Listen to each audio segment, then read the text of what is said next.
أشهد أن لا إله إلا الله وحده لا شريك له وأشهد أن محمدا عبده ورسوله لا نبي بعده. وقال الله تعالى: أعوذ بالله من الشيطان الرجيم. بسم الله الرحمن الرحيم. يا أيها الذين آمنوا اتقوا الله وقولوا قولا سديدا يصلح لكم أعمالكم ويغفر لكم ذنوبكم ومن يطع الله ورسوله فقد فاز فوزا عظيما. فإن أصدق الحديث كتاب الله وخير الهدي هدي محمد صلى الله عليه وسلم وشر الأمور محدثاتها وكل محدثات بدعة وكل بدعة ضلالة وكل ضلالة في النار. Jemaah sidang salat subuh Masjid Al-Ikhlas yang dimuliakan Allah Subhanahu wa taala. Puji syukur kepada Allah Subhanahu wa taala, tentunya pada pagi hari ini Allah izinkan kita untuk bertemu kembali bermuajahah, menikmati jamuan Allah Subhanahu wa taala, yakni salat subuh berjamaah. Dan tentu kenikmatan luar biasa, karenanya di dalam banyak hadis Nabi seringkali menyampaikan tentang keutamaan dalam salat subuh berjamaah. Dan setelah kita menikmati jamuan Allah salat subuh berjamaah, kita melaksanakan kegiatan berikutnya, yakni menuntut ilmu. Dan habis ini nggak tahu, biasanya ada jamuan lainnya. Ada katanya, ada jempol doa tuh, Masya Allah ya. Kabar gembira untuk kita semua. Insya Allah pada pagi hari ini kita akan belajar kembali mendalami sejarah, yakni tentang Salahuddin Al-Ayyubi ya, sang penakluk Baitul Maqdis. Sebuah nama yang sudah tidak asing lagi tentunya dalam telinga kita, dan kita ingin mengambil banyak pelajaran dari sosok yang luar biasa ini. Saya ingin sampaikan terlebih dahulu bahwa Masjidil Aqsa, Baitul Maqdis ini merupakan salah satu masjid yang sangat penting bagi umat Islam. Karena memang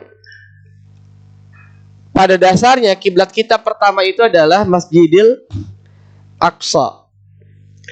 Cuma memang ada permasalahan. Kalau waktu Nabi SAW berada di kota Mekah, itu relatif tidak masalah. Karena apa? Madinah ini agak ke atas, ke utaranya itu Syam. Mekah ini ada di sini, ada di selatan, agak di bawah. Ke bawahnya lagi sudah Yaman. Maka ketika Nabi SAW sholat misalnya di Mekah, karena perintah sholat ketika di Mekah sudah ada, ya, Isra Mi'raj itu. Maka Nabi, kalaupun madepnya ke Masjidil Aqsa, Nabi masih bisa sholat di depan Ka'bah, walaupun sebetulnya kiblatnya adalah Masjidil Aqsa. Jadi tidak terlalu pengaruh. Maka selama perintah sholat itu turun di kota Mekah sampai kemudian Nabi hijrah, tidak ada masalah berarti. Namun masalah terjadi ketika Nabi SAW itu sudah hijrah di Madinah Al-Munawwarah. Karena ketika di Madinah menghadapnya harus ke utara, ke Syam, sedangkan Mekah itu ada di selatan. Jadi mulailah Nabi SAW itu galau. Jadi ini yang pertama, kegalauan Nabi karena tidak bisa menghadap ke Ka'bah. Yang pertama. Yang kedua, Nabi sering dimirip-miripin sama orang Yahudi. Jadi jangan bangga kalau dimirip-miripin orang Yahudi. Kita harus menyelisihi mereka justru. Karena orang Yahudi sering bilang gini, ajarannya Muhammad itu sama kok. Buktinya apa? Kiblat mereka sama-sama ke Masjidil Aqsa. Lalu Nabi sering galau, Nabi sering menengadahkan wajahnya ke langit, meminta kepada Allah Subhanahu wa taala agar dipalingkan kiblat itu. Maka kemudian turun firman Allah Subhanahu wa taala, qad nara taqalluba wajhika fis sama falan waliyannaka qiblatan tardaha fawali wajhaka syatral Masjidil Haram. Ini kalau saya tidak salah terjadi di asbabun nuzulnya itu di sholat zuhur. Rakaat kedua turun ayat ini, maka rakaat ketiga dari Masjidil Aqsa Nabi pindah ke Masjidil Haram kiblatnya. Maka tempat ini dinamakan sekarang, tempat kejadian ini, Masjid Kiblatain, masjid yang memiliki dua kiblat. Karena awalnya madhab ke Masjidil Aqsa, kemudian rakaat berikutnya madhab ke Masjidil Haram. Baru sholat asar pada hari itu adalah sholat asar pertama kita menghadap ke Masjidil Haram. Jadi Masjidil Aqsa ini punya posisi penting bagi umat Islam. Bagi kita orang Indonesia, Masjidil Aqsa ini juga punya posisi penting. Karena ini berada di bawah Palestina. Ketika Indonesia merdeka 1945, negara yang pertama kali mengakui kemerdekaan Indonesia siapa? Negara mana? Mesir. Kalau negara Mesir yang pertama kali mengakui kedaulatan, dan kita butuh karena syarat pendirian negara ada de jure, ada de facto. Salah satunya pengakuan negara lain bahwa memang ini benar negara, bukan kabupaten, bukan bukan kelurahan, tapi ini adalah sebuah negara. Maka Mesir mengakui kemerdekaan negara kita pertama kalinya, tapi yang memberikan uang yang begitu banyak, hampir seluruh kas negaranya untuk negara kita adalah Palestina. Jadi Palestina ini punya posisi luar biasa bagi kita orang Indonesia. Bahkan ketika tragedi tsunami, ketika Merapi meletus itu di Jogja, Palestina juga memberikan sumbangsinya yang luar biasa. Padahal negara mereka juga dalam keadaan perang, nggak baik-baik amat, tapi masih sempat-sempatnya membantu negara lain. Maka bagi kita orang Indonesia, Palestina punya posisi yang penting. Yang ketiga, bagi kita manusia tentunya, karena di sana ada saudara-saudara kita sesama manusia yang juga dizolimi, ya, harta mereka dirampas, barang-barang mereka diambil, tanah mereka mau diduduki. Maka saya sering bilang ada 3 alasan itu. Yang pertama karena kita orang Islam, ini kiblat pertama kita. Yang kedua karena kita orang Indonesia, ada hubungan historis dengan Palestina. Yang ketiga karena kita sesama manusia. Kalau kita tidak termasuk 3-tiganya, boleh kita tidak peduli pada urusan Palestina. Nah, urusan Baitul Maqdis ini adalah urusan yang difikirkan sudah sejak lama. Ketika masa Nabi SAW, Masjidil Aqsa, wilayah Palestina ini, wilayah yang dikuasai siapa dulunya, Pak? Nasrani. Jadi awalnya dikuasai oleh Nasrani. Masuk ke dalam wilayahnya Syam. Rajanya siapa? Heraklius. Herakl. Makanya nanti di dalam Sirah Nabawiyah kita dapati Herakl itu pernah memanggil Abu Sofyan. Ketemunya di mana? Di Syam. Ketika Heraklius itu nanya, benarkah datang Nabi di tempatmu? Iya. Bagaimana nasabnya? Bagaimana keluarganya?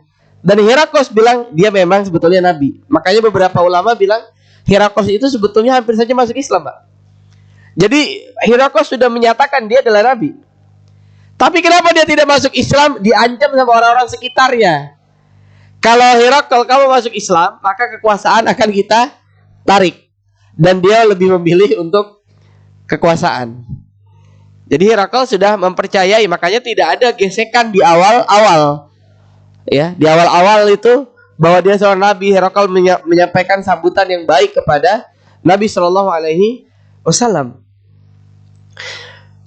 Baru kemudian terjadi penaklukan pertama kali itu pada masanya Umar bin Khattab radhiyallahu ta'ala. Jadi keberhasilan pertama pembebasan Baitul Maqdis adalah pada masanya Umar bin Khattab radhiyallahu ta'ala. Nah, ada kesamaan jalurnya, Pak. Ada kesamaan jalurnya, baik Umar maupun Salahuddin Al-Ayyubi rahimahullah ta'ala. Ini keduanya pembebasan Masjidil Aqsa, pintu pertama masuknya adalah melalui Suriah. Melalui apa? Suriah. Baik Umar maupun Salahuddin Al-Ayyubi. Tapi nanti yang keduanya berbeda. Umar dari Suriah langsung masuk ke Palestina, pembebasan Masjidil Aqsa. Kalau Salahuddin Al-Ayyubi jalurnya adalah dari Suriah kemana dulu? Salahuddin ke Mesir dulu. Dari Mesir baru kemudian Masjidil Aqsa. Cuman keduanya punya take off dari negeri yang sama, yakni Suriah. Makanya para ulama bilang Suriah ini adalah negeri akhir zaman. Penaklukan Palestina ketiga satu saat mungkin akan ditaklukkan kembali dari Yahudi, karena banyak orang-orang yang sangat ingin mengembalikan Masjidil Aqsa kepada kekuasaan Islam. Bisa jadi pintu masuk yang ketiga dari Suriah juga, Allahu a'lam. Dan Suriah adalah juga negeri nanti tempat turunnya Nabi Isa alaihissalam. Di mana Nabi Isa turun? Di Damaskus. Damaskus di mana? Syria. Di mana tepatnya? Di tempat yang namanya Al-Manarul Baydha, menara putih.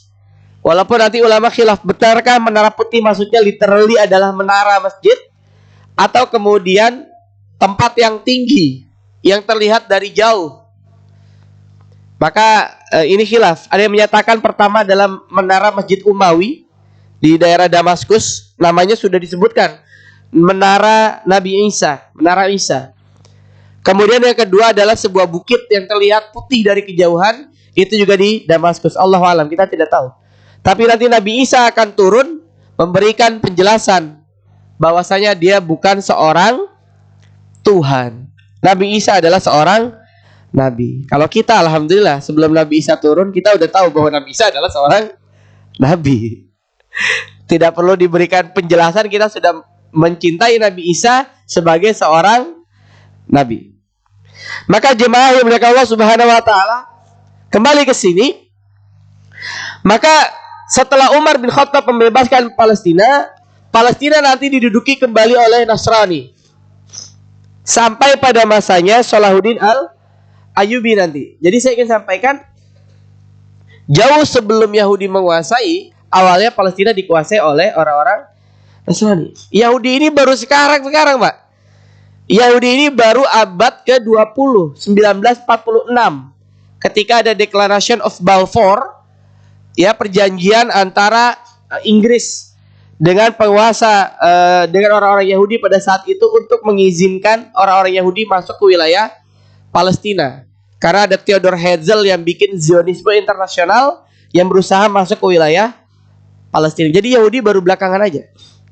Jadi sebelumnya yang menguasai adalah Nasrani 2 kali. Walang tardo angkal Yahudu walan Nasara hatta tattabi'a millatahu. Orang-orang Yahudi dan orang Nasrani tidak akan pernah puas sampai kita mengikuti millahnya mereka. Tapi ada perbedaan signifikan. Kalau Nasrani ini adalah agama dakwah. Jadi kita nih pengennya mereka adalah masuk kembali ke mereka. Kita ini dianggap domba-domba yang tersesat. Kita ini domba nih, mana? Domba-domba tersesat. Sedangkan Yahudi agak berbeda. Bagi Yahudi nggak penting agamanya apa. Yang penting adalah ikut keinginannya mereka. Jadi Yahudi tidak punya keinginan besar untuk kita masuk ke agamanya mereka. Nah, pertanyaannya kemudian, saat ini ketika orang-orang Israel menguasai, saya pernah ditanya oleh seorang dosen dulu tuh. Dan ini menarik pertanyaannya. Sebetulnya Amerika yang takut Israel atau Israel takut Amerika? Hah? Ternyata dua-duanya, Pak. Dua-duanya. Amerika takut dengan Israel karena Yahudi ini berhasil membuat sistem ekonomi Amerika menjadi liberal. Makanya Bu Hatta tuh sangat tidak mau Indonesia kebablasan. Makanya Indonesia ini ekonominya Pancasila. Ada yang dibuka untuk swasta, tapi ada yang harus dipegang oleh negara. Yang mengandung hajat hidup orang banyak harus dikuasai oleh negara. Tapi beberapa sektor boleh dipegang oleh swasta. Amerika Serikat liberal. Semua dipegang oleh pasar. Jadi BUMN-nya Amerika Serikat, ada berapa BUMN Amerika Serikat? Cuman satu, kantor pos. Amerika punya BUMN cuma satu kantor pos saja. Semuanya dikuasai oleh swasta. Dan jejaring bisnisnya itu rata-rata dipegang oleh Yahudi. Jadi kebayang ketika kemudian Yahudi menarik diri dari Amerika Serikat, Amerika kolaps. Karena yang menguasai jejaring bisnisnya Amerika itu adalah orang-orang Yahudi. Makanya luar biasa founding father kita menjaga ekonomi Indonesia dulu tidak dibuka semua kepada pasar. Tapi juga tidak semuanya dipegang negara seperti komunis. Komunis kan komando. Semuanya dikuasai oleh negara. Nggak boleh dikuasai oleh pasar. Jadi dijaga di Indonesia tuh. Sebaliknya, Israel juga butuh sama Amerika. Karena Amerika lah backing utama Israel di PBB. Karena Amerika punya yang namanya hak veto. Dan Israel belum diakui sepenuhnya di PBB.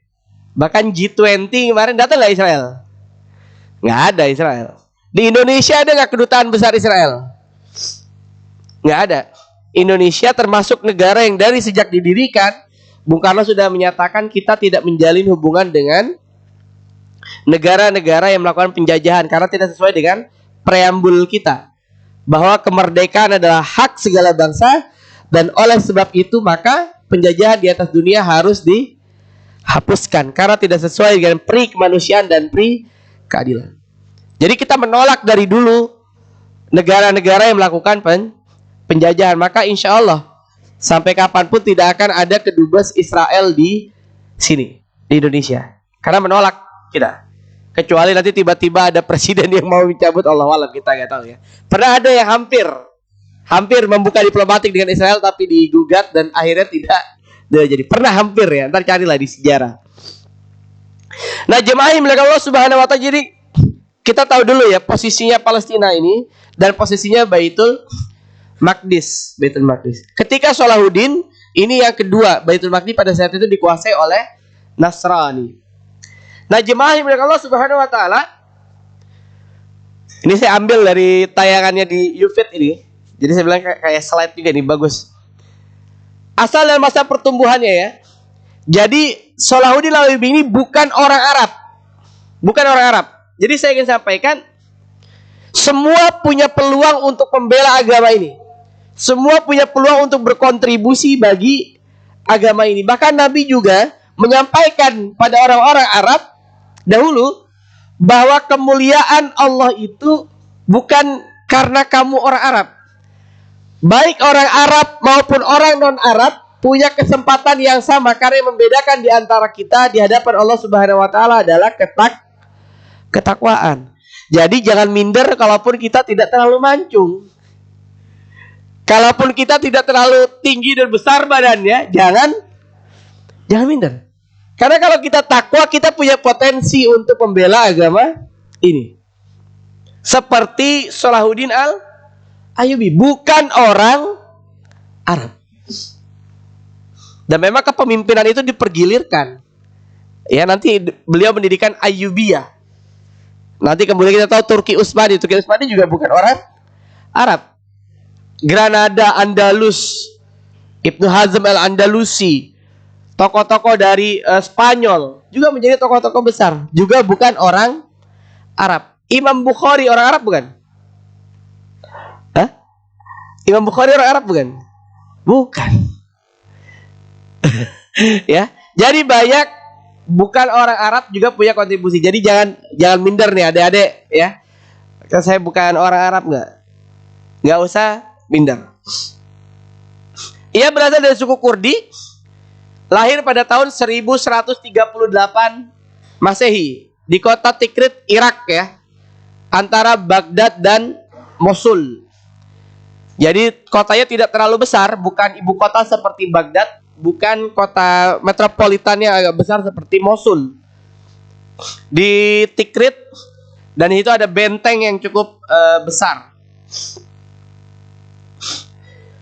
Ya ini ya, dia melengkapi orang-orang besar dalam sejarah yang bukan berasal dari bangsa Arab. Imam Bukhari, Imam Muslim, Tirmizi, banyak ahli-ahli hadis itu juga bukan orang Arab. Ya, bukan orang Arab. Jadi saya ingin sampaikan jangan kemudian kita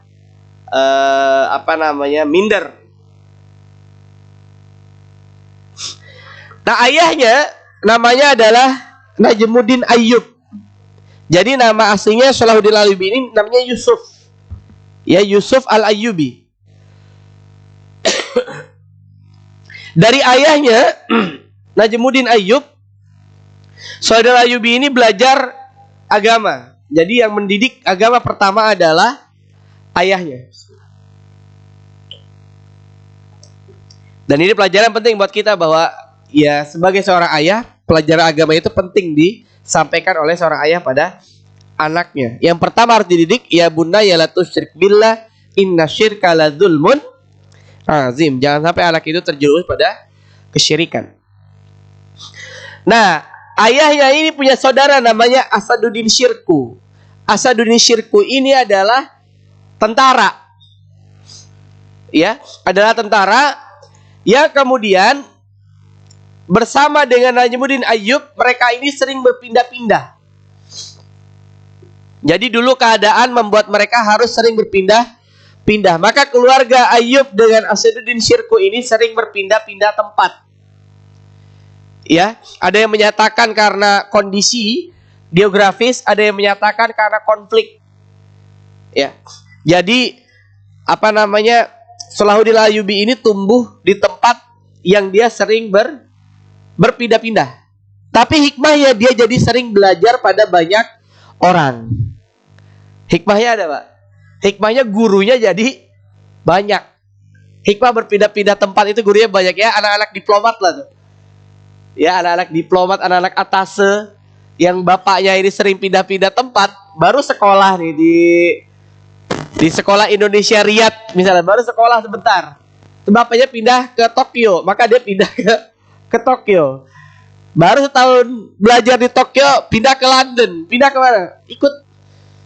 Memang tentu tidak nyaman berteman dengan teman-teman baru, tapi hikmahnya adalah gurunya jadi banyak. Jadi di balik itu semua ada hikmah yang luar biasa, sehingga nanti pikiran Salahuddin Al-Ayyubi sangat terbuka. Makanya kan sering ada yang bilang kalau orang pikirnya terlalu sempit biasanya kurang piknik gitu ya. Kurang piknik, kurang rihlah ilmu, kurang jalan-jalan. Jemaah yang dimuliakan Allah Subhanahu wa taala, maka kemudian tibalah mereka Asaduddin Syirku, kemudian Najmuddin Ayyub dan juga anaknya Salahuddin Al-Ayyubi di negeri Suriah. Jadi di Suriah pun aslinya beliau ini pendatang. Nah, Suriah pada saat itu dipimpin oleh seorang tokoh namanya Imaduddin Zanki. Imaduddin Zanki ini adalah seorang pemimpin yang berafiliasi pada dinasti Abbasiyah pada saat itu. Pada dinasti Abbasiyah berafiliasinya. Kemudian Imaduddin Zanki ini juga punya keinginan besar untuk pembebasan Palestina. Jadi ada keresahan-keresahan. Lihat, jemaah yang dimuliakan Allah Subhanahu wa taala, wabil khusus nih adik-adik, karena saya lihat banyak adik-adik di sini. Orang-orang besar dalam sejarah, mereka itu punya keresahan-keresahan besar. Ya. Jadi galau ya orang-orang besar itu adalah hal-hal besar. Imaduddin Zanki nanti juga menurunkan pada anaknya Nuruddin Mahmud Zanki keresahan-keresahan besar. Ya, ini keresahan apa? Pembebasan Palestina. Jadi adik-adik jangan keresahan-keresahannya apa? Kegalauan kalau ada apa biasanya? Hah? Kegalauan apa? Gak bisa main games. Apa lagi? Jadi kalau kegalauannya kecil, ya berarti kita orang kecil. Kalau kita keresahannya masih seputar besok makan apa, keluarga kita makan apa, itu keresahan orang-orang kecil, Pak. Nabi SAW ketika mau wafat, apa yang dipikirkan, apa yang disampaikan? Tidak berpikir tentang warisannya apa, tidak berpikir tentang anaknya gimana, tapi yang dipikirkan Nabi SAW, umatnya, kita yang dipikirkan. Imaduddin Zanki mewariskan keresahan kepada Nuruddin Zanki, yakni tentang pembebasan Al-Quds. Keresahan dalam diri mereka adalah nanti Palestina itu gimana? sangat ingin mereka mengembalikan Al-Quds. Sama dengan Muhammad Al-Fatih. Saat keresahannya Al-Fatih adalah pembebasan Konstantin Nopel.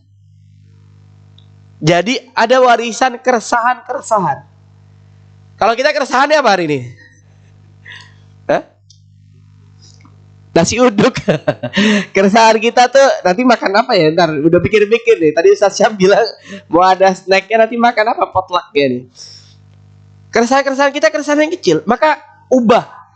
Kalau kita mau jadi orang besar, keresahan-keresahan kita harus keresahan yang juga besar. Keresahan yang impactnya besar bagi umat, bagi orang banyak. Khairun nas anfa'uhum linas, anfa kita harus besar. Orang-orang besar itu keresahannya keresahan yang besar. Maka Nuruddin Zangki, nama lengkapnya adalah Al-Malik Al-Adil Nuruddin Abdul Qasim Mahmud bin Imaduddin Zangki. Ya, beliau ini orang darah ningrat. Tapi yang menarik, yang membebaskan Baitul Maqdis bukan beliau. Kayak kalau Muhammad Al-Fatih nanti, Muhammad Al-Fatih membebaskan, Muhammad Al-Fatih darah biru. Bapaknya memang maju. Kalau Sultan ini sultan, tapi nanti yang membebaskan Masjid Aqsa bukan beliau. Tapi nanti kita lihat bagaimana kok bisa tiba-tiba Saudara ini naik. Karena Saudara ini orang biasa.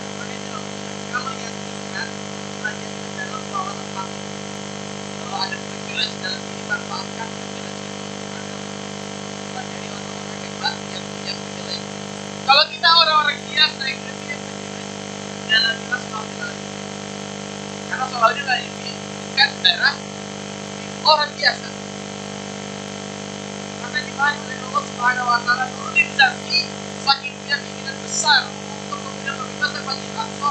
Jauh sebelum terjadi pembebasan Al-Aqsa, Nuruddin Zangki sudah mempersiapkan umroh. Mimbar Al-Aqsa itu sudah disiapkan. Karena Nuruddin Zangki kala ingin Masjid Aqsa jatuh kembali pada umat Islam, kemudian dia sudah mempersiapkan mimbar. Jauh sebelum pembebasan Al-Quds, mimbarnya sudah disiapkan oleh Nuruddin Zangki.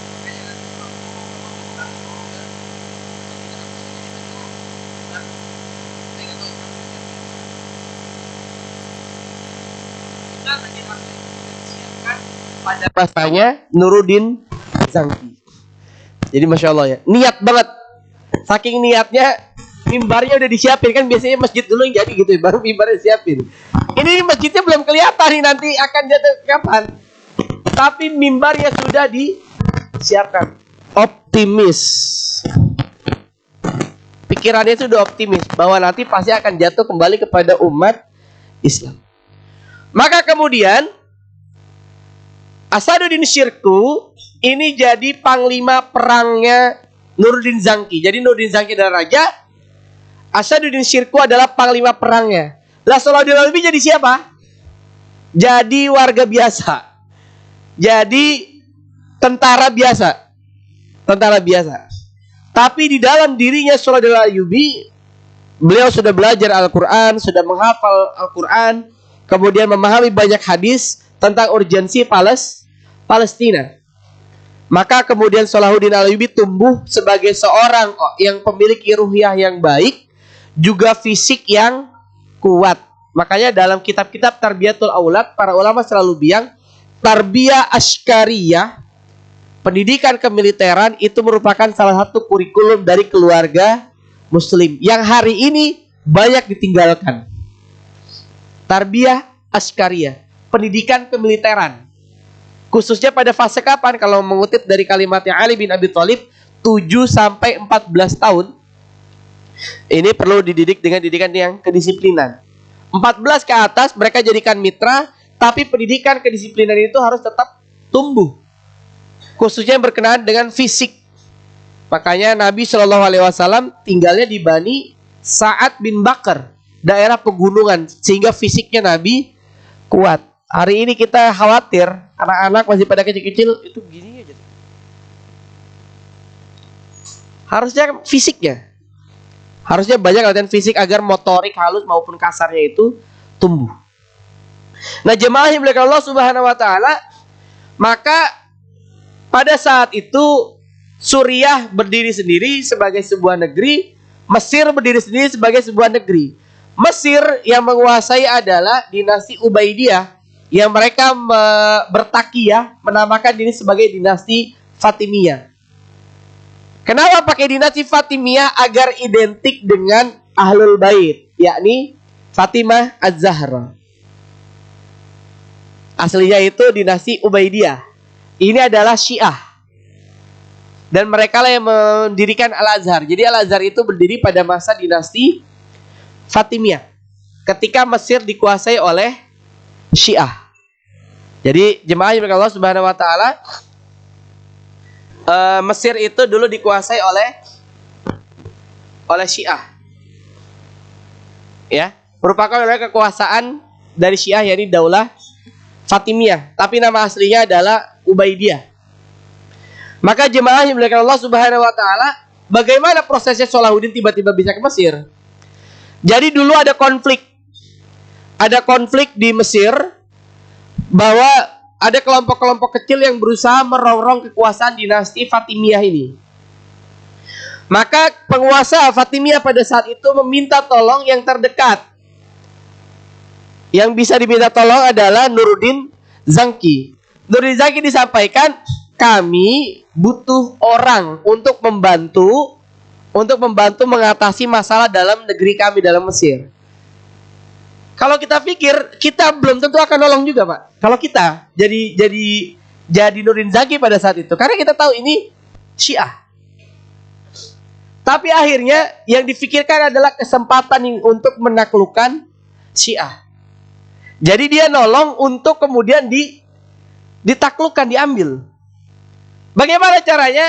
Dia kirimlah pasukan. Pasukan yang dikirim adalah pasukan yang dipimpin oleh pamannya Salahuddin, yakni Asaduddin Syirkuh. Dikirimlah Asaduddin Syirkuh pasukannya. Salah satu yang ada di dalam pasukan Asaduddin Syirkuh adalah Salahuddin Al-Ayyubi. Jadi sejarahnya karena diminta dulu. Pertama kali datang ke Mesir, mereka membantu pemerintah Fatimiyah pada saat itu mengatasi pemberontakan. Setelah selesai pemberontakan itu, mereka kemudian dicuekin, tidak diapresiasi, nggak diucapkan terima kasih. Lihat Pak, karakternya orang Syiah tuh gitu Pak. Jadi udah dibantu, dikasih hati, minta jantung gitu. Dikasih hati tapi nggak ada apresiasi apapun. Jadi biasa, kalau orang Syiah nggak bisa dipegang omongannya, itu nggak aneh Pak. Dari dulu memang kayak gitu. Nggak bisa dipegang omongannya orang Syiah itu. Maka kemudian terjadi lagi pemberontakan, kembali dia minta tolong, dan kembali Nuruddin Zanki mengirim utusan. Maka begitu dikirim utusan, Asaduddin Syirkuh ini kembali menolong, kemudian kondusif, Asaduddin Syirkuh meninggal dunia. Maka penggantinya Asaduddin Syirkuh sebagai panglima perang di Mesir, perwakilan dari Suriah, adalah Salahuddin Al-Ayyubi. Jadi naik dia ketika Asaduddin Syirkuh meninggal dunia. Nah, Salahuddin Al-Ayyubi saat itu menjadi orang kepercayaan dari pemimpin Fatimiyah. Kalau kita hari ini hidup dan Salahuddin hidup misalnya, kita mungkin juga terkena syubhat juga tuh. Gimana sih ini orang kerja kepada Syiah? Padahal dia nggak tahu kronologisnya. Salahuddin masuk ke sana dalam rangka apa? Mau membasmi Syiah. Jadi bisa kita bayangkan kalau ada orang yang hari ini bekerja di tempatnya Syiah, kita belum tentu bisa nerima tuh Pak. Jadi saya membayangkan waktu itu bagaimana suasana sosiologis. Bisa jadi orang-orang juga banyak pro kontra tuh keberadaan Salahuddin di dinasti Fatimiyah. Padahal dulu Salahuddin datang karena diminta, dan itu bagian dari strategi politiknya Nuruddin Zanki. Begitu Salahuddin di sana menjadi orang kepercayaannya, kita bisa bayangkan ya, kita bekerja pada orang yang sangat kita benci sebetulnya. Salahuddin ini sangat benci dengan dinasti Fatimiyah, tapi dia harus menahan itu sekian lama, kurang lebih 3 tahun. Menahan itu. Tapi di saat yang bersamaan Salahuddin nempelin terus pemimpin Fatimiyah ini supaya dia menjadi orang yang dipercaya oleh pemimpin Fatimiyah ini. Tapi di saat yang bersamaan Salahuddin mengumpulkan para ulama. Jadi dulu masalah besar di Mesir adalah konflik antar mazhab. Jadi berbagai mazhab tumbuh di Mesir, tapi penguasanya adalah Syiah. Penguasanya Syiah. Di sini para ulama ngumpul, sering berantem antar mazhab. Maka Salahuddin Al-Ayyubi mengumpulkan para ulama lintas mazhab. Dikumpulkan para ulama lintas mazhab itu, ya. Dikumpulkan para ulama lintas mazhab, kemudian disampaikan pada mereka, kalian masing-masing nih para ulama bikin madrasah, bikin lembaga pendidikan masing-masing, silahkan dengan mazhabnya masing-masing. Salahuddin Al-Ayyubi ini sendiri mazhab beliau adalah Syafi'i. Tapi beliau tidak fanatik. Jadi para ulama lintas mazhab itu dikumpulkan, disampaikan kepada mereka, silahkan kalian mendirikan madrasah masing-masing, saya support dananya. Ajarkan mazhab kalian masing-masing. Tapi ingat, jangan berantem antar mazhab. Jadi yang disampaikan oleh Salahuddin adalah persatuan. Karena namanya jangankan antar mazhab, saudara kandung aja perbedaannya. Pasti ada perbedaan, tapi ada titik temunya nggak? Pasti ada titik temu. Pada masalah-masalah yang furu ya kita saling toleransi saja, tasamuh. Ini yang terjadi di Eropa hari ini, Pak. Saya memperhatikan kenapa Inggris bisa begitu luar biasa sampai kemudian sholat Id terbesar, jemaah terbesar sampai akhirnya booming gitu ya. Itu di kota Birmingham, itu sholat Id terbanyak di dataran Eropa. Bukan berarti nggak ada perbedaan, Pak. Banyak, Pak. Masjid terbanyak itu masjid mazhabnya Hanafi. Karena banyak orang India, Pakistan, Bangladesh. Ada masjid Imam Ahmad, nggak begitu banyak. Yang agak sedikit masjid Imam Syafi'i, tidak terlalu banyak. Yang terbanyak adalah masjid mazhab Hanafi. Perbedaan antar mazhab ada. Tapi selalu para ulama-ulama di sana menekankan kalau kemudian misalnya diambil gambar gini, yang dinaikkan itu adalah yang bukan ketika dikaji perbedaan antar mazhab, apalagi kemudian saling mentahzir, menjatuhkan, tuh gak akan diupload.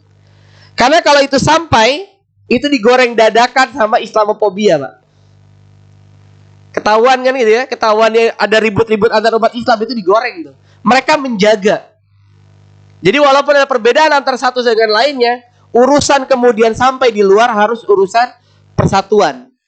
Sehingga orang-orang Islamofobia itu tidak tahu bahwa sebetulnya ada perbedaan-perbedaan juga. Tapi mereka menjaga itu. Persatuan yang dikedepankan. Sehingga begitu sholat Id, di sana sholat Id gak ada perbedaan hari, Pak. Jadi udahlah dikit beda hari lagi, repot juga. Gak ada perbedaan hari, sama udah. Jadi ketika diputuskan oleh Komisi Fatwa di sana, sholat Id semua. Maka kita lihat Salahuddin Al-Ayyubi berhasil menyatukan itu. Madrasah-madrasah berdiri, akhirnya tumbuh. Kemudian perbedaan-perbedaan itu coba diminimalisir. Yang kira-kira bisa bersatu itu yang kemudian dikedepankan. Maka Salahuddin Al-Ayyubi akhirnya qadarullah, pemimpin Syiah ini meninggal dunia. Salahuddin Al-Ayyubi kemudian naik. Yang pertama kali dilakukan oleh Salahuddin pada saat itu adalah membekukan Al-Azhar. Al-Azhar dibekukan oleh Salahuddin Al-Ayyubi untuk apa? Kurikulumnya dirombak agar pengaruh Syiah itu tidak lagi ada di Azhar. Jadi Al-Azhar dulu adalah yang mendirikan orang-orang Syiah. Maka di freeze, madrasah-madrasah ini kemudian berdiri. Nanti kemudian Al-Azhar dibuka kembali sudah dengan kurikulum yang baru. Maka kemudian Salahuddin Al-Ayyubi membuat satu indikator. Sebelum pembebasan Palestina, perang Hittin, namanya perang Hittin, perang dengan salib itu, 63.000 pasukan. Salahuddin buat indikator. Apa indikatornya? Kalau jemaah sholat subuh sudah seperti jemaah sholat Jumat. Ketika kita hari ini masih ribut masalah kunut, tidak kunut, gitu ya. Itu yang paling seneng yang mana, Pak?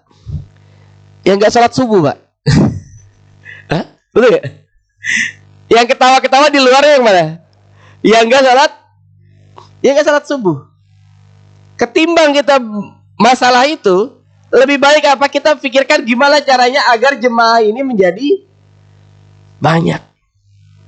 Jemaah ini kemudian jadi banyak. Ini alhamdulillah nih, luar biasa banyak kali kelas ini termasuknya. Ada beberapa tempat sholat itu paling cuma 5, yang 2 jemaah, yang 3 tiang gitu ya.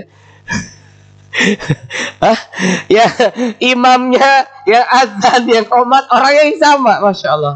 Ini alhamdulillah. Tapi gimana kita kemudian membuat penuh? Ini yang perlu kita pikirkan bareng-bareng. Yang perlu kita pikirkan bersama.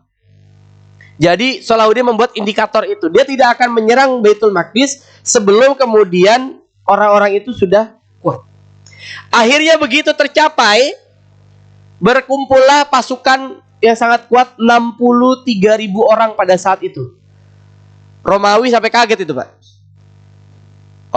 Para tentara salib di wilayah Syam itu sampai kaget karena Salahuddin berhasil membuat pasukan yang begitu kuat.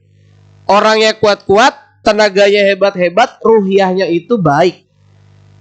Makanya para ulama bilang kalau mau lihat orang Islam ya lihatlah jemaah sholat Id. Lihatlah jemaah sholat Jumat. Ini orang Islam tuh. Tapi kalau melihat orang beriman, lihatlah jemaah sholat subuh. Jadi indikator kita di mana, Pak? Sholat subuh tadi. Sholat subuh. Ini PR bersama. Jadi ulama tidak ada yang khilaf bahwa sholat subuh adalah wajib. Bahwa sholat berjamaah adalah pahalanya sangat besar. Ini harus kemudian jadi bahan perenungan kita. Betapa Salahuddin Al-Ayyubi bisa mempersatukan para ulama lintas mazhab untuk satu kepentingan pada saat itu, yakni pembebasan Palestina. Kalau kita paling sekarang untuk saat ini bersatunya paling enggak gimana caranya masjid ini jadi rame. Gimana caranya kemudian antar kita sesama umat Islam bisa saling tolong menolong. Supaya ntar nih kalau ada ancaman resesi 2023 gitu ya. Allah alam benar atau enggak kita enggak tahu. Kita nih memastikan sebagai masjid, sebagai umat Islam tidak ada orang Islam yang lapar. Nggak ada saudara-saudara kita nanti yang sampai kelaparan. Gimana membuat sistem itu? Effort kita keluarkan di sana. Pikiran-pikiran kita fokuskan di situ. Gimana caranya kita membuat satu sistem ketika apapun yang terjadi, badai ekonomi, resesi, apapun kayak kemarin COVID dan seterusnya, saudara-saudara kita minimal orang Islam ini, ya mereka dalam keadaan baik. Jangan sampai ada yang meninggal karena lapar. Nauzubillah min dzalik. Itu pasti beban mental luar biasa, Pak. Kalau ada saudara kita di sekitar kita, apalagi dia orang Islam, meninggal karena kelaparan, itu beban moral buat kita. Jangan-jangan kita kena dosanya juga tuh. Itu yang perlu kita pikirkan. Nah, jemaah milik Allah Subhanahu wa taala akhirnya menyerang Baitul Maqdis pada saat itu. Tentaranya kurang lebih 63.000 orang. Nama perangnya adalah perang Hittin. Dan orang-orang salib itu pada saat itu akhirnya kalah. 30.000 orang di antara mereka wafat. Kemudian mereka sempat mau memprovokasi dengan membuat salib di di Qubatus Sakhrah, di Masjid Umar bin Khattab yang warna kuning itu Qubatus Sakhrah. Kalau Masjid Aqsanya yang warna hijau kebiru-biruan itu kubahnya. Maka kemudian itu berhasil diantisipasi, dijatuhkan. Akhirnya Baitul Maqdis kembali kepada umat Islam pada masanya Salahuddin Al-Ayyubi.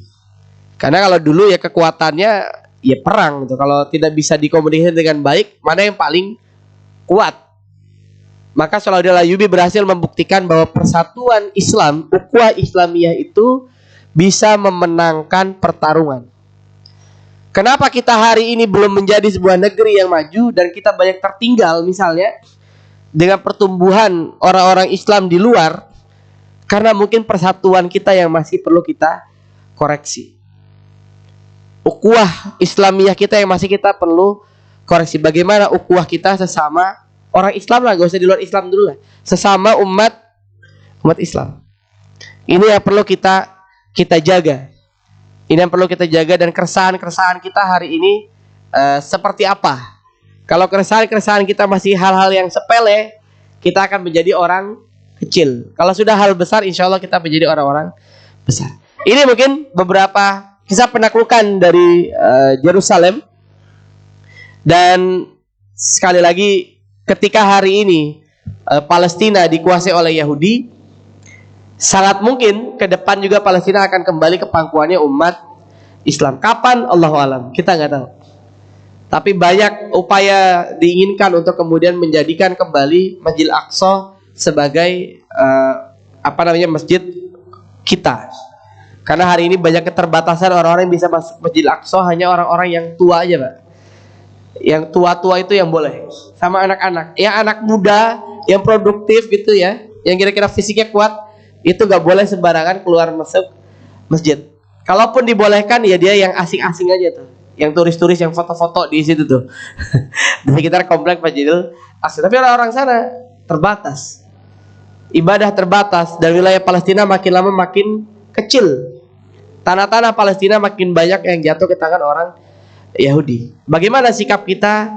Ya minimal hari ini kita berdoa tentunya, sambil kita mempersiapkan anak-anak kita paling tidak punya fisik yang baik, punya kemampuan memanah yang baik. Itu ada memanah nggak di sini? Hah? Belum. Nanti diadakan tuh ya. Bikin program manah, bikin program yang sifatnya fisik, ya, yang sifatnya fisik bareng-bareng. Di sini kan ada Gunung Batu tuh. Jalan-jalan tuh anak-anak ke Gunung Batu di Jonggol, nggak terlalu jauh tuh. Jalan-jalan supaya fisiknya terlatih gitu, supaya fisiknya terlatih. Karena generasi Islam sekarang kita takutnya terlalu banyak makan junk food, ya fisiknya akhirnya menjadi tidak baik. Allahu a'lam bishawab. Saya buka sesi diskusi, mudah-mudahan kita ada yang bisa kita diskusikan. Saya kembalikan pada moderator. Assalamualaikum warahmatullahi wabarakatuh. Waalaikumsalam warahmatullahi wabarakatuh. Terima kasih Pak Ustadz. Demikian tadi kajian mengenai sejarah perjuangan Salahuddin Al-Ayyubi dalam menaklukkan Mesir ya Pak Ustadz ya. Dalam menaklukkan Mesir. Walaupun di Mesir itu penguasanya Syiah ya. Namun beliau bisa bekerja sama sehingga Mesir bisa dikuasai kembali. Mungkin ada pertanyaan dari bapak-bapak atau dari adik-adik. Ini pelajaran sejarah yang sangat penting buat salah satu tokoh pejuang Islam gitu ya.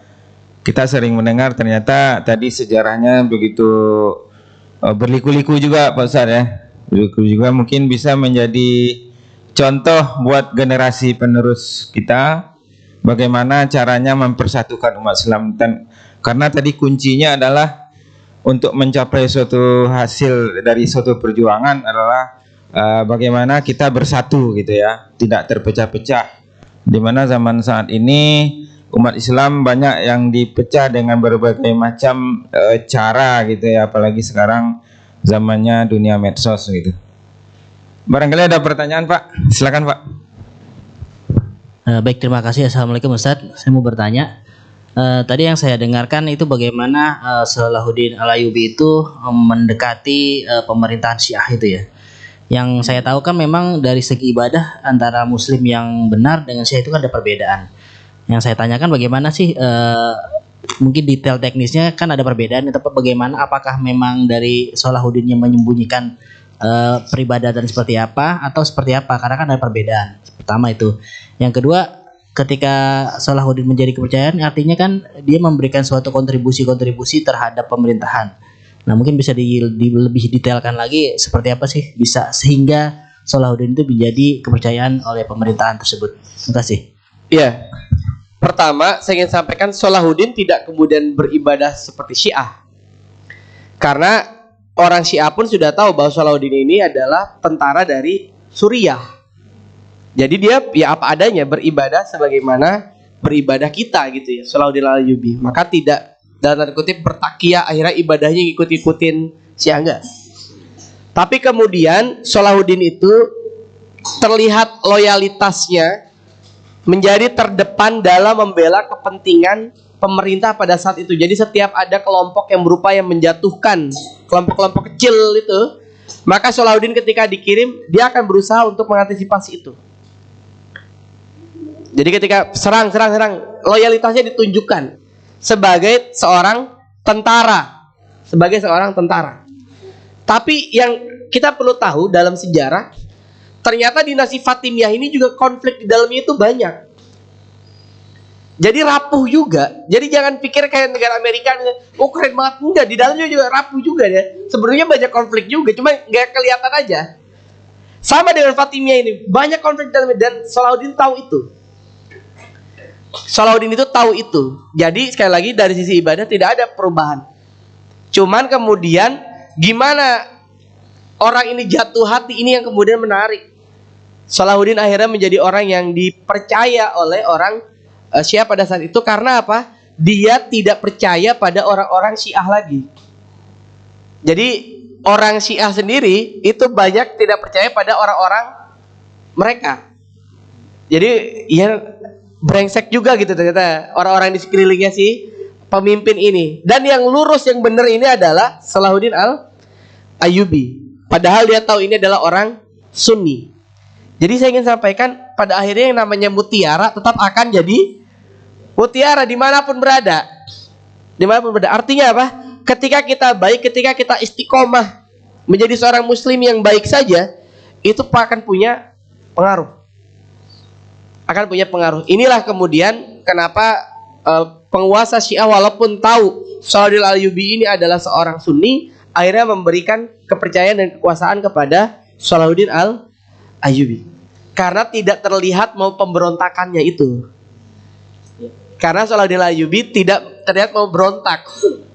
Padahal di belakang ya, Salahuddin sedang mempersiapkan. Jadi Salahuddin tidak, makanya dalam perang itu jangan juger gitu tanpa persiapan, enggak. Salahuddin butuh sekian tahun. Dia di saat bersamaan mempersiapkan para ulama itu. Di mana yang disiapkan? Di majelis-majelis pendidikan.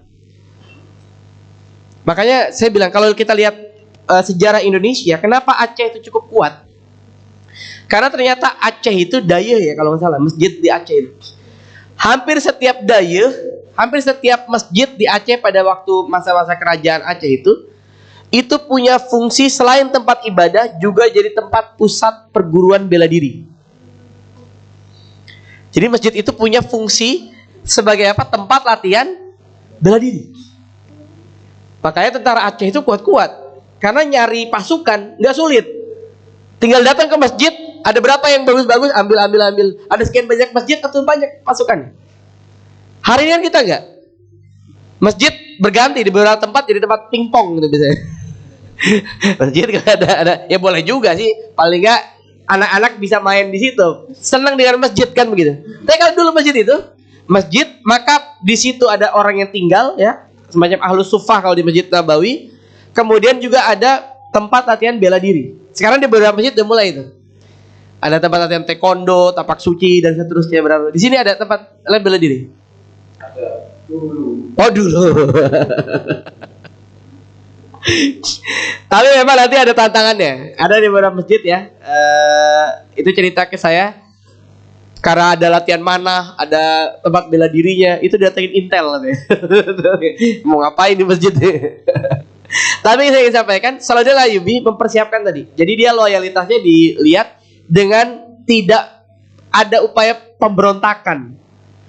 Ya lurus-lurus saja gitu. Dia menjalankan amanahnya sebagai seorang tentara, menjaga pertahanan kan, Tidak menunjukkan pemberontakan. Tapi padahal Salahuddin Al-Ayyubi mempersiapkan bibit-bibit unggul. Ya ini orang-orang di berbagai madrasah yang dia dukung. Jadi Salahuddin Al-Ayyubi itu uangnya banyak Pak. Sebagai seorang panglima, sebagai seorang menteri pada saat itu. Tapi uangnya dipakai habis buat mensupport madrasah-madrasah itu. Sampai nanti begitu meninggal dunia bahkan hartanya juga nggak ada. Itu kain kafannya pemberian Pak. Kain kafannya Salahuddin Al-Ayyubi itu pemberian. Saking tidak ada uang. Karena uangnya banyak habis buat umat. Uangnya banyak habis buat mensupport madrasah-madrasah. Ini pelajaran juga buat kita. Yang punya kelebihan harta, dakwahnya tidak dengan majelis, mungkin tidak dengan mengisi pengajian seperti, tapi bilmal. Dengan harta, support pengajian-pengajian, support lembaga tahfiz, support para dai daerah-daerah tuh. Yang mereka untuk apa namanya, keliling satu tempat dengan tempat lain jaraknya jauh, motor nggak ada, kasih.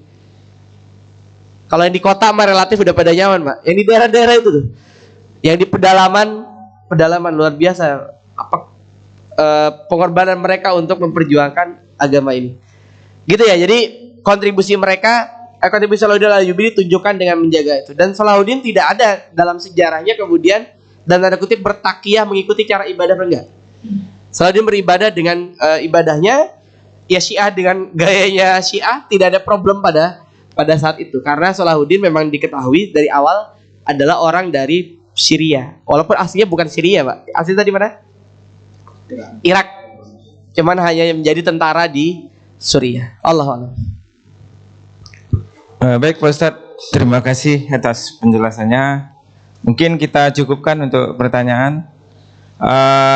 Dengan demikian kita tutup kajian subuh pada pagi hari ini dengan mengucapkan kafaratul majlis. Subhanakallahumma wa bihamdika asyhadu an la ilaha illa anta astaghfiruka wa atubu ilaik.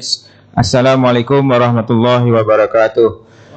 Kepada bapak-bapak jamaah, panitia sudah menyediakan sarapan di samping masjid. Dipersilakan setelah salat suruh.